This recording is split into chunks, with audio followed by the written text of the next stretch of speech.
бизнесмен хүн гэхээр хүмүүс ерөнхийдөө адилтгаж боддгийн. За 8 чинь бизнесмен. Бизнесмен гэдэг ойлголт өөрөө нэг боловч цаад бизнесменийн философи гэдэг юм өөрөө шал өөр. Юугаар чамаагүй мөнгө хийх гэдэг нэг бодлого байна. Чи унтчихсэн чамаагүй чиний бөөрийг аваад зарчхад энэ бол мөнгө. Ийм хүүтэн тарихтай, хүүтэн зүрхтэй ийм бизнесийн онол байдаг.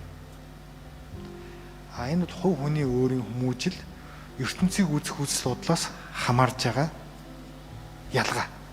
Би бол тийм бизнесмен биш. Би нийтийн хөрөнгөөр мөнгө хийж болохгүй. Нийтийн төсвийн хөрөнгөөр би өөртөө давуу эрхийг олж авч бизнес хийж болохгүй гэдэг зарчимтай. Би тэр зарчмаараа л явдаг. Хэрэг улс төрд орж байгаа бол бизнесээсээ 100% ангид болох ёстой гэж би дотроо боддог. Би хэдийн улс төрд ороогүй ч гэсэн. Гэх мэтчлэн ийм олон ялгаатай нөхцөл байдлууд дээрээс манай бизнесийнх нь нөгөө хүмүүс бизнесмен хүнийг бизнесмен л гэж одоо нэг л адилхан гэж адилтгаж боддог. Манайд бол харамсалтай нь муу үлгэр дүүрэл болсон маш олон бизнесмэнүүд байгаа шүү дээ. Харамсалтай нь.